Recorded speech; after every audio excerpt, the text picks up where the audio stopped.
My last years of playing professional basketball were in Europe, and I actually got back into farming over there. I actually helped one of my teammates' family who had a farm, and as soon as I touched the soil, I realized that something was missing in my life, and I had this hidden passion that I'd kind of stored away or something to get away from farming, and I wanted to farm in the worst way. Good food is food that's grown sustainably without chemicals, and also highly nutritious food, and that's determined by the soil.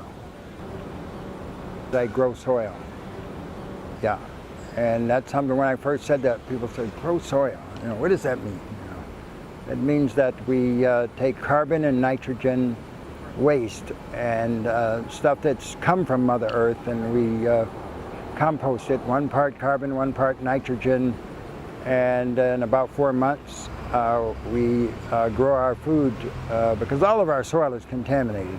This soil that we're standing on right now has arsenic and probably has some lead and a lot of other bad guys in it. So inside cities, we don't use the existing soil. We always put 2 feet of new soil on top of the existing soil to get away from the contaminants in the soil.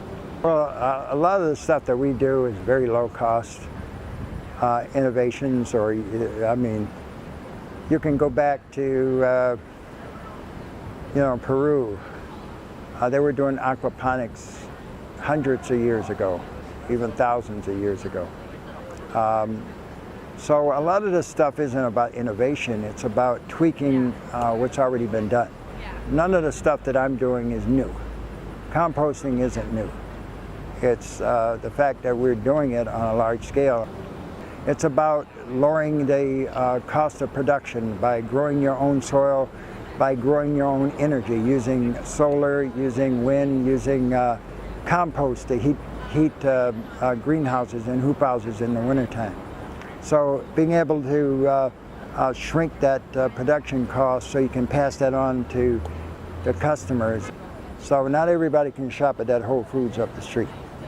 But if we're able to grow the same food that's in that Whole Food and have it accessible to everybody at a reasonable cost, let's say what conventional food costs today, if we can grow our organic, sustainable food and deliver it at that same price as conventional food, then we can make sure everybody gets fed.